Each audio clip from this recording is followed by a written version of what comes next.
This is episode number 19 of the Golf Dash Show.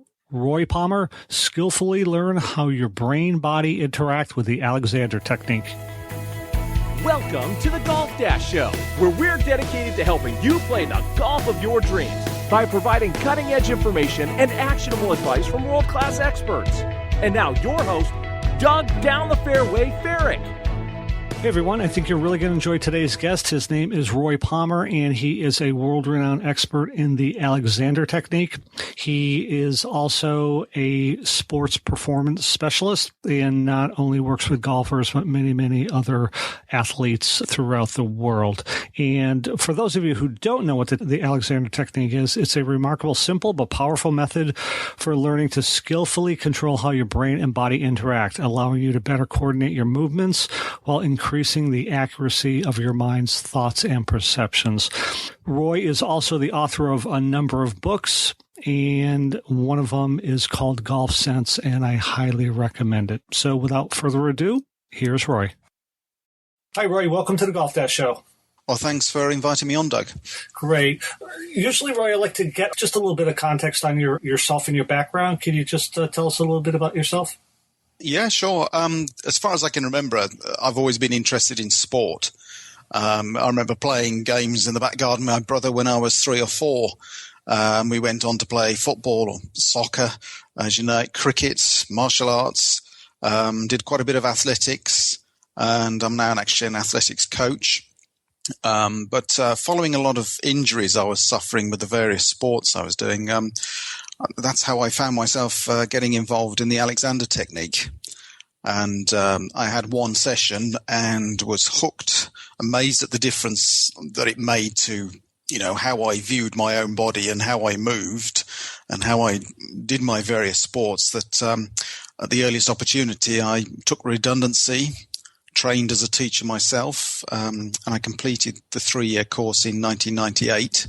And since then, I've taught people from many different sports, all levels of abilities, and I've worked on a few theories, developed some theories of my own, generally along the mind-body sort of side of it. And I've actually written 3 books to date about applying, these methods to sport. Excellent. We'll get into that a little bit later. But did you say you first came upon the technique in terms of you had an injury? Was that accurate? Yeah, I was suffering. I was very much into karate at the time. I was doing a lot of karate and running as well. But I was persistently suffering from lower back pain and neck pain. And it was in my early to mid-20s that I first came across the Alexander Technique. Now, not many people know about this, as you probably know, in terms of sport or certainly in terms of golf. So give us sort of a bird's eye view of the Alexander Technique and how you define it. Yeah, I mean, there are many different definitions. You will come across different ideas of what's actually the technique is about. But I see it as a very practical method that helps you to improve your awareness of your movement. But also, I mean, we talk about mental and physical side, but I feel the Alexander Technique, we don't really separate the two, because without the mind, you don't have the body, and vice versa. So it's a very practical way of learning how to observe, how to prepare, and how to carry out specific movements. It works for people in different ways. But a lesson, it's usually on a one-to-one basis, although you can learn it as a part of a group, but involves the teacher guiding you through, with light touch, a series of movements, whilst you focus on particular aspects of that movement, maybe what you're doing with your jaw, your neck, or your shoulders. And then with repetition, you can become more aware of the things you may be doing that you would previously have been completely unaware of, as I found out, that can be making the movements harder than they should be, less efficient, and therefore that can lead to overuse injuries or poor movement. But it also has the benefit of teaching you to be much more focused, much more aware in the activities that you do. And actually, I find golfers make very good pupils, because golfers have spent an age standing over the ball, focusing on, one sort of particular action that they have to carry out. And it's like golfers and horse riders, I find, make very good pupils. Interesting. So I mean, some of these techniques, I think when you first, like I know in some of the books, certainly that I've read in yours as well, I mean, you can start, I mean, do you typically start off with, I mean, because there's exercises you can do by just sitting, like from a sitting position to standing. I mean, do you start that basic, or do you, like, how would you look at like a golfer in particular? Like, say they came to you and like, I don't really know what's going on with my swing. You know, there's some things happening that I don't know. I mean, how would that initial conversation go? Normally I would ask them to name one thing that you're particularly struggling with. And quite often they might be there because they're having problems with their back, and obviously that's going to interfere with your play, or they feel they're just not able to hit the ball as far as they want to be able to hit it. And so, quite often just starting with the simple everyday activity that everybody does, i.e. getting up from a chair. And I use that as an example of what's going to come next, because the majority of people, when they move to get up from a chair, will do a number of things that really aren't necessary. They may pull the head back, lift the shoulders, push the chest forward, tighten, their lower back. And they will do all of these activities or all of these actions to perform an activity most of us do 50 times a day, but they are completely unaware that they are doing them until you bring them to their attention. And then when you point out how that is interfering with their movement, then it's a little bit of a light bulb moment. And so if you say, well, if you're getting out of a chair doing these things you're not aware of, then how can you be sure that everything you think you are doing standing over the ball, are you aware of all these various actions that you may be bringing to your technique that you're totally unaware of, and do they help? And so quite often, if you can get somebody to move up from a chair in the right way without doing any unnecessary preparation, the movement feels smoother, it feels lighter, and you get the idea that you're using a lot less effort. And so by taking them through that sort of movement before we've even picked up a golf club, it's just trying to give that experience of a different type of movement with less effort by just focusing on a few small things. And then the idea is hopefully they think, well, if I can do this getting out of a chair, well, what difference could it make when I've got the club in my hand?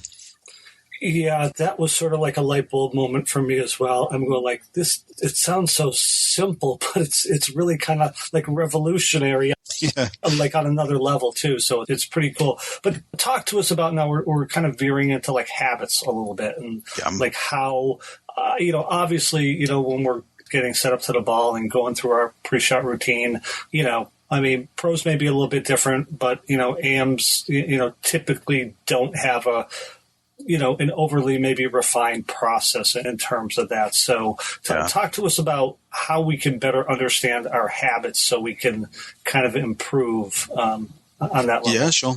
I mean, the first thing I ask people to do is try a very simple experiment of just to fold your arms and then to look down and see which way are you folding your arms, which hand is tucked in and which is sticking out. And then you say to that person, now just fold them the other way. And it's surprising, and I remember struggling with this, it's surprising how many of us can't actually do it straight away. I love that one. I was just reading about that one the other night. We will have to look. We will have to think. It's the same you can do with clasping the hands, which thumb is on top, then reverse the clasp. And the funny thing is, most people look at it suddenly in an odd way. Well, that feels completely wrong. And so the problem is habits feel very right. We are comfortable with them. They're very familiar. The feedback we get from our joints and muscles is all very familiar. When we do it a different way, so to fold the arms the opposite way, we have to stop and think about it. And when we do get there, it feels wrong. And so the problem with habits is that, especially if you have a particular routine for getting ready to play, to swing or to play or play the putt, I always think of it like a chain of events. We don't tend to start the movement until we've set up the very first link in that chain that feels right. So, for instance, many golfers, I'll see them just tighten their jaw a fraction or just wiggle their head or wiggle their hips.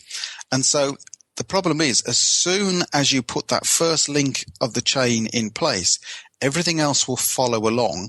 And the thing is, it will feel completely right. You'll feel quite happy. This feels great. But the problem is with that habit is it actually takes away much of the awareness and observation. Because if it all feels normal and familiar, we won't think of changing anything. And so habits do tend to lock us in to the inevitable outcome. And so, say for a golfer who, let's have a think, is maybe suffering from lower back pain, part of his preparation is probably to tighten his lower back.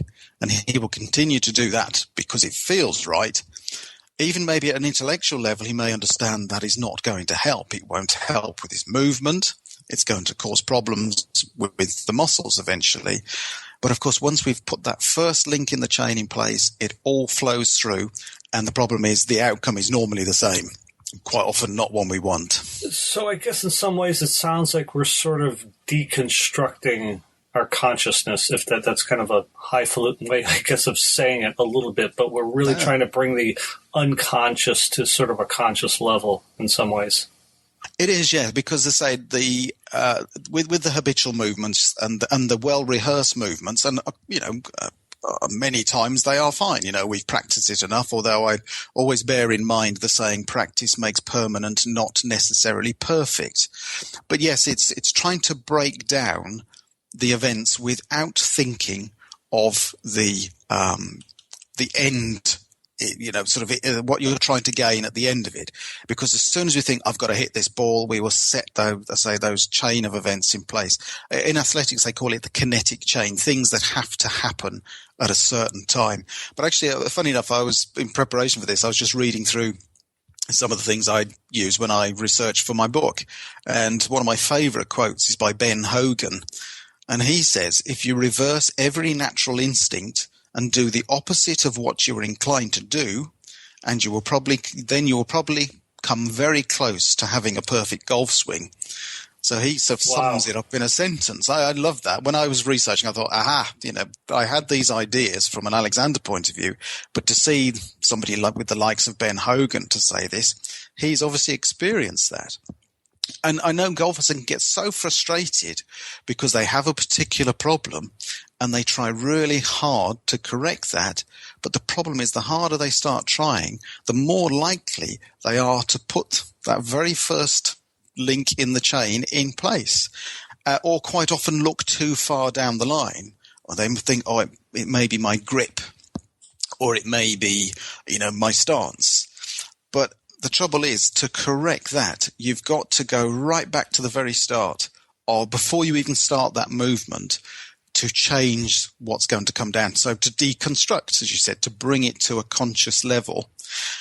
But then conversely, and perhaps we'll get onto this a little later, conversely, don't make it too conscious that you start to try too hard, because then you find yourself back in the wrong place. It's sort of a fine line in some ways as well. It is, definitely. It's a subtle line to walk between trying to do something and then trying to get out of the way of it. So do you have an example, Roy, of just maybe a client or someone you've worked with recently or in the past, and how have they transformed from when you began to work with them? I mean, could it be just an immediate thing? Does it take time? How does that work, and what was the end result?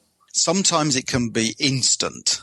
And it always still surprises me, even though I've been teaching for 18 years. I still get a thrill from seeing an instant result from making such a tiny, subtle change.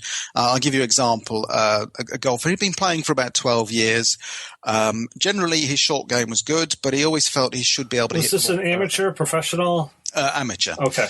And he was quite a well-built chap, had all the right attributes, long arms, long legs, all the levers were there, if you like. Right. But we just went out onto the range, and I said, well, just do a few swings and we'll have a look. And I always start at the top and work my way down. So I will look at the jaw, look at the neck and the balance of the head. And so I cover this in detail in my book about the influence of the position of your head, the impact that has on your coordination and your balance mechanisms. But what this chap was doing, he just clenched his jaw. As he clenched his jaw, he tightened his grip on the club. And actually, I've seen this quite a lot. And so as soon as he clenched that jaw, he would obviously then be tightening his neck, stiffen the shoulders a fraction, And it's a bit like putting on the brake before you're trying to drive away. He put on the brake and then tried to swing and hit the ball as hard as he could. So with him, I just said, just what you're doing with your jaw. And I actually got him to let his mouth drop open. Just to start with, again, remember what the habit experiment with folding your arms or clasping your hands. So I got him to drop it open to make it feel completely So you're raw. sort of breaking that chain a little bit. Yeah. Okay. It's to prevent that first link in the habitual chain from Right. kicking in and carrying him through to the inevitable outcome that he doesn't want. And so I got him to keep his jaw open and to play the shot. And just by doing that simple thing, it changed the whole feel of it. And he hit the ball just about as far as he normally would, even though it felt completely wrong to him to play that shot. And he said, this doesn't feel right. So I said, good, I don't want it to feel right for you. So next I got him to close his mouth, but to keep a gap between his teeth, because obviously you can't be walking around the golf course swallowing flies. With your mouth wide open, that's not going to help.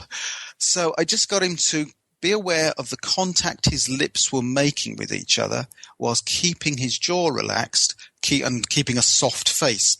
I don't do karate anymore, but many years ago we'd get the Japanese instructors coming over to England and taking sessions with us, and they were forever saying to us, soft face, soft face. I didn't really understand at the time, but of course we were standing there gritting our teeth and throwing the kitchen sink at all of our punches and movements.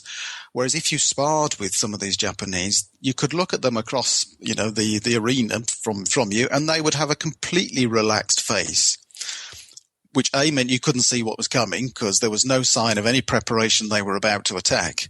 But also, what I now appreciate, it means it keeps the tension out of your face, your neck and your shoulders, which means you're better poised to move.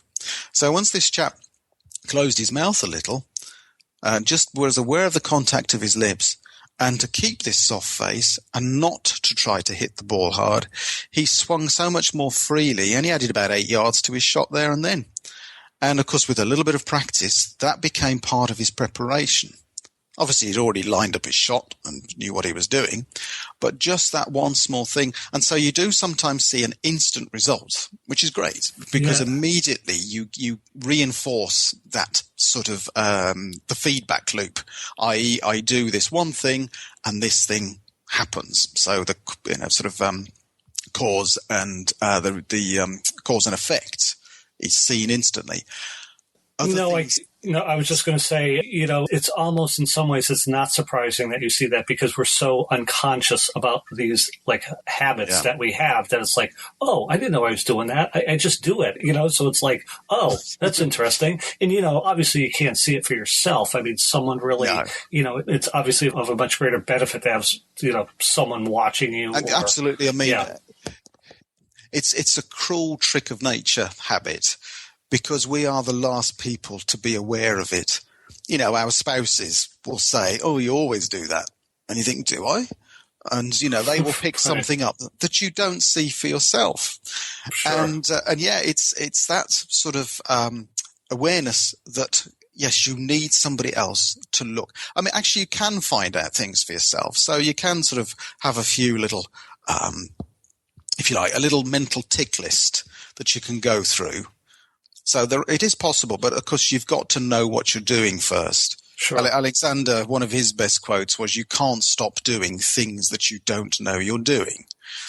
And so you may focus on one thing, like you might, as I said earlier, you might think your grip's not right, or you've not got your hips in the right position.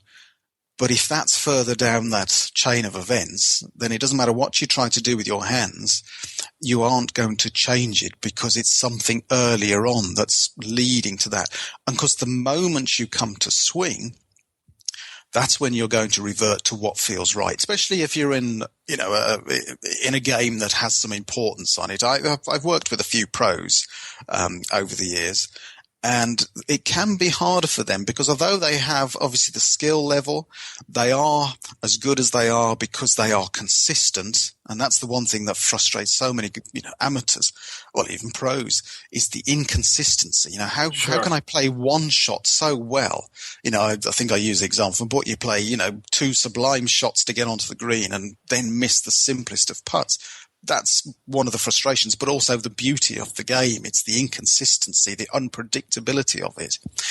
But with a pro, it's different for them when they're practicing. But because, again, when you're in a game where it's really important and has a lot riding on it, it's very hard to do something that doesn't feel right. But again, that's the challenge, if you like, sure. to each one of us. It's at that moment when it really counts. So, can we let it happen? Yeah. So we were discussing before about, that's sort of the fine line between, doing too much and kind of doing less of that in terms of just allowing it to happen. Now, when you allow something to happen, that's when I think we began to talk about getting into the zone. Talk to us a little bit about how we can get into that state, perhaps more often.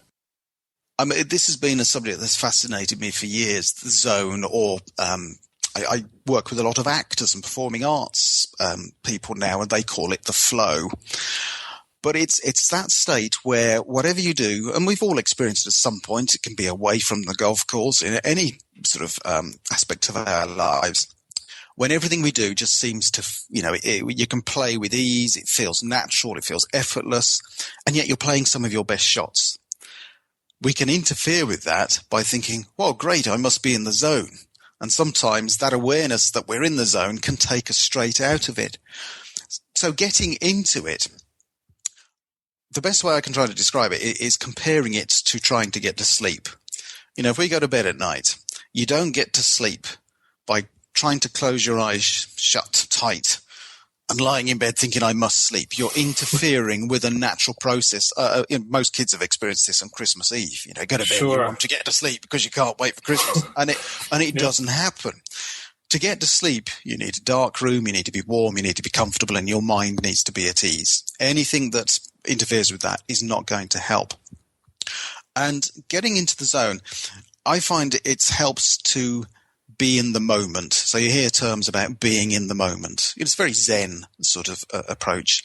And I see the two things as different. Being in the moment is the first state of it, to get yourself fully focused and aware, but it's not a concentration, because if you concentrate, you narrow your awareness on one specific thing.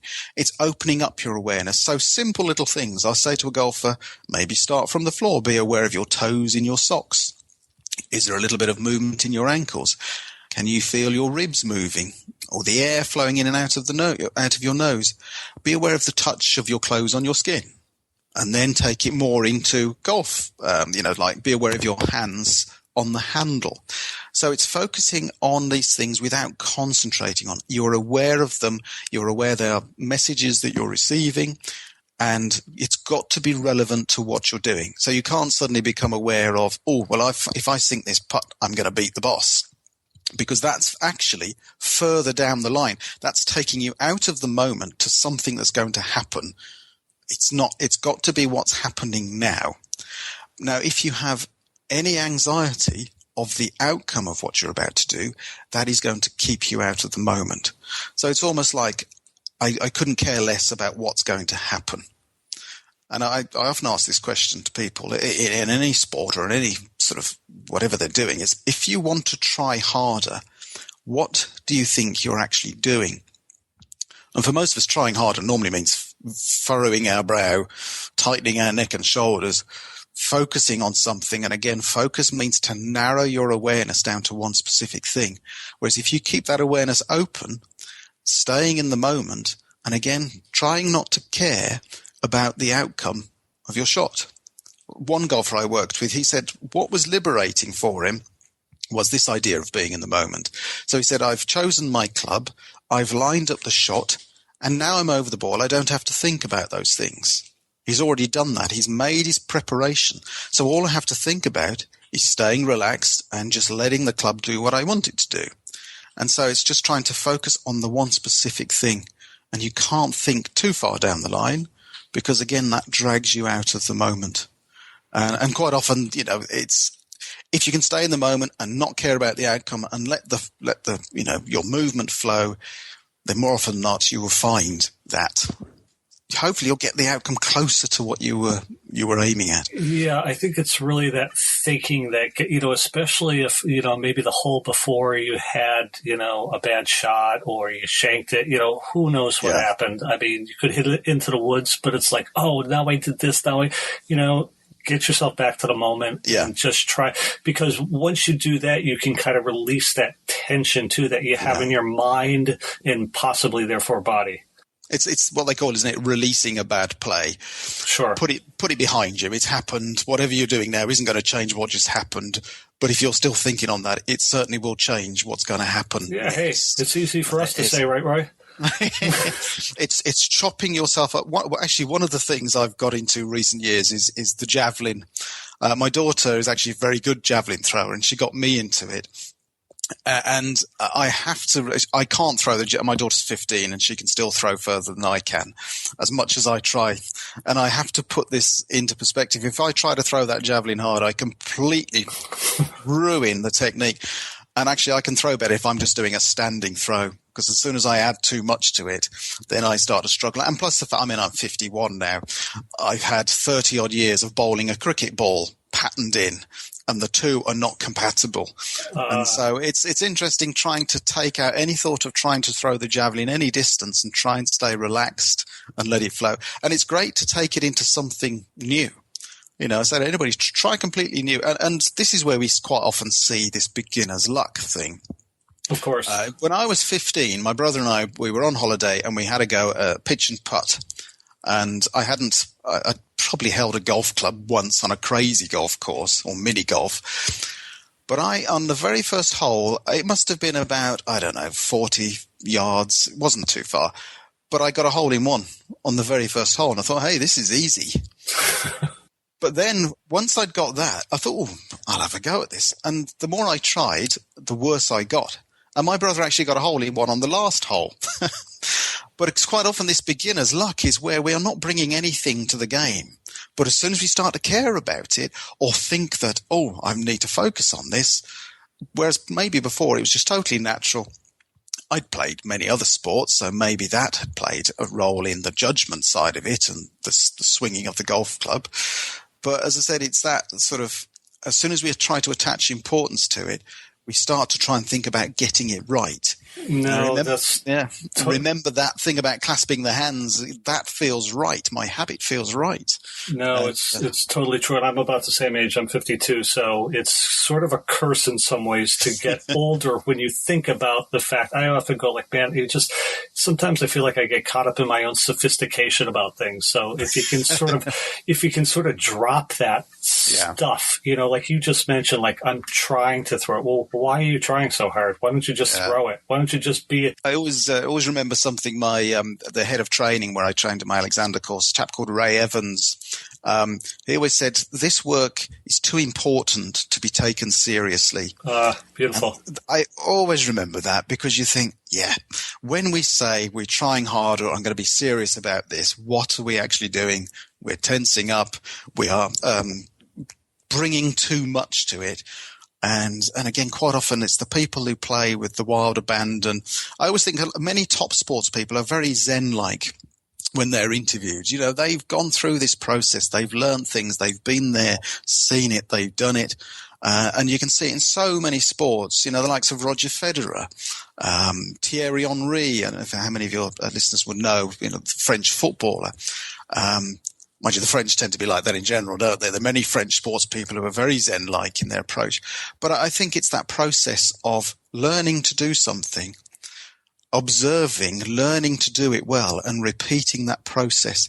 And I always think top people are the people at the top of their sport because they are consistent. They've learned how to reproduce that time after time and do learn in the process that they've got to get out of the way once they've got that going. And you see it in many performing artists. They can sometimes get to their career where suddenly they start to get stage fright where they'd never had it before. Because suddenly it's this, crikey, I'm, well into my career, I'm a top this or top that. And maybe they're suddenly bringing something to it that they don't need to bring. And that sort of natural ability they had when younger can suddenly go. And so it is. It's something we have to be wary of, and yet never to take ourselves seriously. As they say, never believe what they write about you, the hype. Exactly. I remember one quote, which brings to mind a quote that I heard from Johnny Miller, like, if you're over a putt, it's just like, you want to make more putts, just pretend you're 12 again. And I often do that. I go like, it's just a ball in a hole. I mean, it's really quite simple. Why am I bringing all this stuff? But again, that's the challenge to us. In the work that you do and, the people that play, it's sort of, trying to release some of that stuff. But the odd thing is that we defend it like mad when people say, it's just a game. Sure. Yeah, exactly. Exactly. I mean, I don't know if you're aware, there was a football manager over here, Bill Shankly, that said, oh no, it's not a matter of life and death. It's more important than that. Okay. That's funny. That's good. So tell me a little bit about, and I often think about this too, and maybe it'll trigger something different for you than it does for me, Roy, but I mean, how do we begin to become more effortless and less effortful? Are there some things we can do? I want to leave our listeners with some things they can do as well. Well, I often say to people, the more you try to do, the more you can get wrong. So the more you bring to your technique, and I mean, I've stood on ranges where I've heard somebody being coached where they've given them 10 things to think about. And you cannot do that. You cannot think of even maybe 3 things at once. And I'm guilty of this sometimes. I think I've given them too much to think about. I've heard all the good coaches say that too. And I'm hearing that more and more, like simple. It is. And in athletics, you say you give them one thing to think about. You don't worry what else happens. You ask them to try to be aware of one thing, then ask them, did you do that one thing? And then it's to build it up from there. But it's so easy to suddenly see something else, think, and as you're doing that, try and think this. So keep it simple. So say on the range, next time you're on the range, think to yourself, okay, I'm going to take a swing at this, but I'm not concerned about how far I'm going to hit it. Try and give yourself the objective that for this swing, I'm going to do it as free and easy as I can. I'm going to try and stay relaxed. So we talked about softening the jaw. If you can soften the jaw, try and think of that running straight the way down through your neck, shoulders, and right the way down to your back. Try and stay nice and springy in your legs. But it's just to keep relaxed and not care how far you hit it. Almost think of doing it with as little effort as possible. But obviously you've got to move. So it's let the club do the work. You've just got to get it back up in position. And if you can stay nice and relaxed to bring it up, it'll flow back easier. And so it's that process. Try that once. Don't be too concerned about how far it goes. But again, quite often, people can be surprised at just how far they have hit it, doing as little as possible. And so then you say, okay, let's try that again. We'll add just a tad more speed to it, but let's focus on that face, jaw, and neck. And as soon as you feel you're adding something, or you're just even raising the eyebrows, that's quite a common habit. You see people raise their eyebrows as they're about to swing. Even if it's that, stop and see if you don't let that happen and then carry on with the stroke. And so bit by bit, you can start to appreciate anything that you're adding and then start to look at how far the ball's going. Are you adding anything extra? Then it may feel like more effort. You may think you've hit it harder, but in fact, what you're feeling is resistance to movement. Because if the coordination isn't there, some muscles are working against others. They're not relaxing when they should be, and others are then, you're in a tug of war situation. So just try and think of that. Do less with it, see where it goes, and keep playing with that. Try it a little bit quicker, but as soon as you see you're doing something to interfere with your neck, face, or shoulders, stop and try again. And so again, it's trying to get that instant feedback. You feel you've done something or not done something, and then you see what the outcome is. Yeah, I see this a lot, and I'm sure you do too, with people who really try and hit the ball. I mean, They have the hit-itis, where it's like, I've got to do something. And it's like, it's so odd because this year for me in particular, it was like, I'm just trying to swing as freely as possible. And I mean, it's just amazing when that happens. Obviously, it doesn't happen all the time, but it's like you don't have to do a lot. And it's such a counterintuitive sort of mentality that I think this Alexander technique really kind of brings that out. I mean, yeah, that's it exactly. It sounds counterintuitive not to try. But again, if you say to people, what is it you are doing when you are trying? You are putting more unnecessary effort into it. It's like, you see people do a lovely sort of practice swing and you think that looks good. And they step up to the ball and you just don't see the same stroke. Because as soon as you bring the ball into the equation. Exactly. It's gone. When you say about the hitters, it's interesting. What do you tell those people? What would you say to them? Right. What, when they've done their practice swing and they step up to the ball? Well, yeah, because that happens to me too. Like it's a nice, smooth practice swing, and then all of a sudden, there's the ball. There it is. Yeah. What do I do?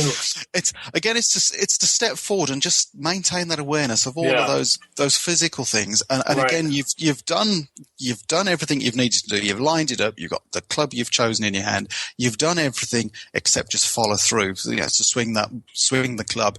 And so it is trying to swing the club a couple of times. Just step forward and don't even think about it. Actually, if you ask, if you get people to look on YouTube, and if you just search Fred Astaire golf swing, I don't know what film it is, but there's a little routine he does with a golf club in his hand. And there's something like 6 balls lined up, and he's doing a little dance routine, and then he just dances down across all of these balls, and he just hits them one after another. And you see there's no preparation in that, and actually most of them look pretty reasonable shots because there was a man who was poised. Sure. And so again, it's this. Sometimes maybe just step up and hit it straight away. Don't step up and then spend the next minute thinking about the shot. If you've done your practice swing, step up and swing straight away. Again, try these things in a game that doesn't matter. Sure. But I'd say just maybe step up and swing it. And again, it's this thing about, right, okay, I've done all that. Now I've got to do this right. Get that out of your mind because it's not going to help.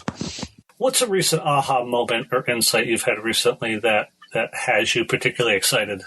Oh, right. Yes. It's, actually I did sort of come, just mentioned a little earlier, it's overthinking. It's very popular in athletics now. And I was on a training course, so I'm doing my coaching badges. And they talk now about overthinking. It's where you interfere too much. And it's interesting. I mean, I've been teaching Alexander for 18 years. And to get people to focus on certain things like I've mentioned. And I thought, actually, I still find at times that I'm overthinking or I'm overcoaching. Again, asking people to think and do too much. And this overthinking, okay, if you've patterned in a particular movement, so whether it's the golf swing or throwing a javelin, or hitting a cricket ball, if you've done that movement many, many times, yes, there is a pattern there. But if you start thinking about it too much or focusing on too many things, then you start to overthink, and it's like putting a stick in the spokes of your wheels. You can completely interfere. It becomes counterproductive to try to focus on your technique. I mean, you think the first person that hit a ball with something that resembled a golf club, he didn't have any manuals, he didn't have any idea what was involved, but most of it must have been fairly intuitive. He soon worked out that you were better in a slight crouch to hit a ball, that to stay relaxed, that many sports have their origins that, somebody had to hit the ball for the first time. And so there is, I still, think there's an intuitive part of us. We start walking. We start walking by watching somebody do it. We don't read a manual about it. There are many activities that we can do pretty well, actually, without too much coaching. And so all of the movements that are involved, for instance, a golf swing, it's part of a jigsaw. There's little bits and pieces that have to be put together. But intuitively, I think most of us can figure out that, yes, there's a certain thing I have to do with this club to get the ball to where I want it to go. Whereas as soon as we start to think, the rotation, or the technical aspects of it, and as I said, there are so many books written on the golf swing because, it is a complex movement, but ultimately it comes back to it's a very simple movement. It is. I keep saying that to people. Yeah, it's a swinging motion. I mean, it's a very simple motion, really. Actually, a few years ago, I was knocking down an old brick-built shed in my garden, and I had a 7-pound lump hammer. And it was a very well-built sort of construction, and I was really swinging this hammer to try and knock this wall down. And I suddenly thought to myself, actually, it'd be a lot easier if I relax with this. I've got 7 pounds of weight on the end of a long handle, which probably with the momentum increases dramatically. I don't need to try to hit this brick wall hard. If I stay relaxed and swing, it's going to knock it down. And you think of like a big, demolition ball on the end of a chain. They don't have to wind it up and swing it. They just let it go. Let it go. Nice. And so again, it's this thing of, keep it simple. Who was it said, keep it simple, stupid, wasn't it? And really that's the best advice. Great. So we're getting towards the end of our time here, but I want to make sure that people can contact you, get your book. Tell us how we can do that, how we can contact you, get your book, work with you, etc. Right. Yeah, I'm currently moving my sort of website onto a new platform, so okay. I'm hoping to have that in the new year. But people can email me. I'll put that in the show notes. It's Roy at... Yeah, it's the Art of Performance one, the one that you've emailed me on. That's the best email to get me on, because I do check that on a regular basis. The book, Golf Sense, you can order it through shops. Some of them may have it on the shelf already, but you can certainly order it through shops. It's available in Kindle formats or, any smartphone or e-reader format. You can get it from, and paperback, get it from Amazon, Barnes & Noble, iTunes, and actually just about every online bookstore. One quick thing about the book. We did do a review on it on our blog, on Golf-Blog, so take a look at that. It's really one of the best books that I've read, just because it opened up my mind so much. I mean, there's no fluff in this book. I mean, you think that it's like, Golf Sense, whatever, but it's really, really a terrific book, and it follows this golfer like through the book. I thought that was, there's so much good stuff in this book. So please get the book. Well, thanks for that, Doug. Yeah, actually, as for the title, whatever I write, I'm having a fiction now. I always struggle with titles. That's the hardest part. I think we all do. I also teach individuals and groups. I do sessions at golf clubs, actually mainly in England. I mean, I'm based, in the sort of home counties. So most of the work I do is like within a 50-mile radius of around London, or, sort of a little further into the Midlands. But anybody who wants to experience the Alexander, you can go to any teacher. It doesn't matter if they are a teacher that is more experienced with musicians or with actors, or with people with back pain. They don't have to be an expert in golf to show you some basic techniques that you can try out that'll change how you move and how you focus. So, I work with players from sports, some of them I hadn't even heard of, or I work with even skydivers, things I've never had any experience of, but it all boils down to some basics as far as movements are concerned. That's a good point. I'm glad you brought that up. And, you can go to the very good website, alexandertechnique.com. It's a chap called Robert Rickover, very extensive website. It's got all sorts of things about the technique, but he's also got a register of teachers worldwide. And, but certainly in the States as well, you'll find a teacher hopefully within driving distance of you. Sure. Depends how far you're prepared to drive. But yeah, it doesn't have to be somebody who's experienced with even sport to give you an experience of the technique. Exactly. Well, Roy, I just want to thank you very much. It's certainly been enlightening for me, and I'm sure it will be for our listeners as well. Well, that's great. And again, thanks very much for the opportunity, Doug. Sure. Cheers. Cheers, then.